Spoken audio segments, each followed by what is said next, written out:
My name is Wayne Cito. I'm Master Instructor Trainer for Merrithew. Joining me today is David Taylor. He's an Instructor Trainer for Merrithew. And today we're going to be just showing you some exercises on the chair from our rehab courses to help activate the glute. So the first exercise that we're going to have a look at is going to be the crossover press. So when we have a look at the crossover press, in the start position, I'm just going to get David to turn around.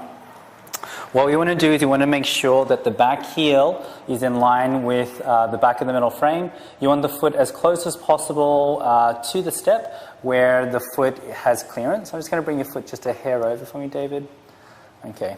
All right, so in this position here, what we want to have a look at in the start position is that we're actually going to be training the glute as a stabilizer in a functional standing position. So what's going to happen is that the far-reaching leg is going to create an adduction moment which will force these muscles here, the glute and the abductors, to fire to stabilize the pelvis. So what you want to see happening through here is that we want to check out the pelvis, that the PSIS are nice and level, okay? And you want to see that the heel, okay, does not cross the midline of the body. So we're just going to shift David's pelvis just off to the side a little bit. We're going to ask him to really drive his outside leg into adduction a little bit more, and we're going to see, is his PSIS nice and level and there's no rotation, okay?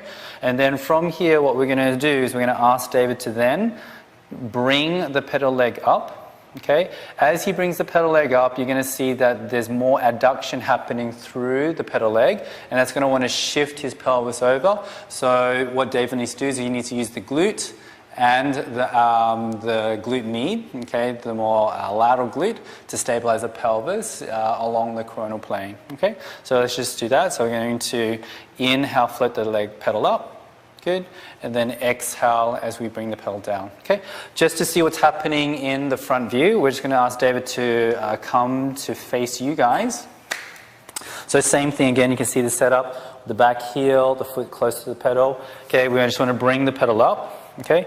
Now what we want to have a look here is that we want to allow this leg to adduct, and what we want to pay attention to here is that this adduction is going to, again, it's going to challenge the pubic symphysis, but it's also going to challenge your stance leg, the glute max and the glute med as a stabilizer. Okay.